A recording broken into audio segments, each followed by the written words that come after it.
আচ্ছা, party lighting যদি দিনের বেলায় চালানো হয় তাহলে কি পার্টি মুড আসে বলেন তো? আমার সায়ানের হলো দিনের বেলায় পার্টি করতে হবে। Please like and follow. Hello everyone, this is Fatema, welcome Fatema vlogs. সকাল সকাল উঠে সায়ান হলো এই যে এই ব্লুটুথ ডিভাইসটা নিয়ে আসছে, সে হলো এটা দিয়ে এখন সে হলো পার্টি মুড বানাচ্ছে। তা আমি বললাম যে এটা রাতের জন্য, এটা তো দিনের বেলার জন্য না। সে কারো কথা শুনে না, সে হলো গান ছাড়বে। সো সে হলো লাইট অন করে দিয়েছে, গান ছাড়তেছে, তার মতো করে সে টাইম কাটানোর চেষ্টা করতেছে। তা আমি বললাম, সায়ান তুমি যদি এখন এটা চালাও তাহলে তো এটা হয়ে যাবে, নষ্ট হয়ে যাবে। সে কথাই শুনে নাই আমার। সে হলো তার মতো করে এই যে দেখেন পার্টি বাজি শুরু হয়ে গেছে। দিনের বেলায় রাতের পার্টি হচ্ছে সায়ানের। তবে ওর এই লাইটিং দেখে না আমার এত সুইট লাগতেছে। আর এটা না রাতের বেলায় ছাড়লে আরো বেশি সুন্দর লাগে, বাচ্চারা খুব মজা পায়। আমার রুমে আইসা রাতের বেলা লাইট এটা অন করে দিয়ে তারপর হলো মিউজিক ছেড়ে দেয়। তো যাই হোক, তাদের দুষ্টামি দেখতে দেখতে এর মধ্যে জায়ান আমাকে বলতেছে যে মাম্মা চল আমরা ফুটবল খেলি। তা আমি বললাম যে না, আমি এখন ফুটবল খেলবো না। তারপর বললো চলো ফুটবল খেলি।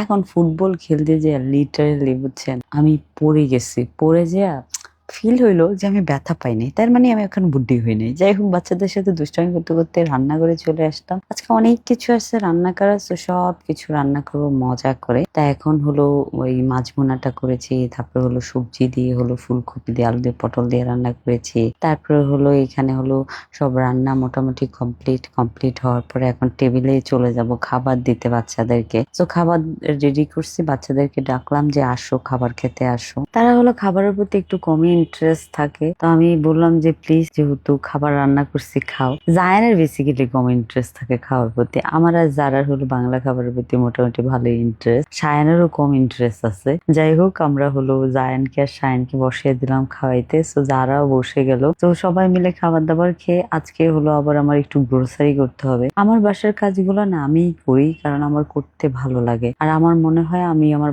বাচ্চা কাচ্চার জন্য, আমার ফ্যামিলির জন্য বেস্টটা দেখে বুঝে কিনে আনবো। আর আমি আমার বাচ্চা কাচ্চাকে সবসময় একটা হেলদি লাইফ দিতে চাই। সবাই দোয়া করবেন যেন সবসময় এরকম আমি আমার বাচ্চা কাচ্চাকে হেলদি লাইফ দিতে পারি। তো চলে আসলাম গ্রোসারির এখানে। সো এখানে হলো চানাচুর কিনছি জায়ানের জন্য, কারণ জায়ান হলো অনেক লক্ষ্মী একটা বাচ্চা। সে এভরিডে রাতের 8টার মধ্যে শুয়ে পড়ে, কারণ সকাল 7টা বাজে ওইটা তার স্কুলে যেতে হয়। কিন্তু থার্সডে নাইট মানে হলো তার উইকেন্ড। সো উইকেন্ডে সে রাতের বেলা একটু জায়গা হলো না কিছু খেতে হয়। তো সেই জন্য তার জন্য চানাচুর নিয়ে নিচ্ছিলাম। আর এখানে হলো আমি আমার বাসার কিছু ডিশ ওয়াশার প্লাস হলো আমার ড্রেসের কিছু লিকুইড এগুলো নিচ্ছিলাম। তবে হ্যাঁ, আমার দেখবেন 5 বছর আগের ড্রেসও একদম নতুন মনে হবে আপনার কাছে, জাস্ট এই জিনিসগুলোর জন্য। আর হলো সংসার জীবনটা এরকম, জানেন আমি সংসার তো করতেছি আলহামদুলিল্লাহ অনেক বছর ধরে। সংসার জীবনটা এরকম, আপনার ডে বাই ডে আপনার দায়িত্বটা আপনি আস্তে আস্তে বুঝা স্টার্ট করবেন। একজন আমাকে কমেন্ট সেকশনে লিখতেছে যে আপু আপনার এত কাজ দেখে আমার বিয়ে করতে ইচ্ছা করে না। আমি বললাম শুনেন, আপনি যখন এটাকে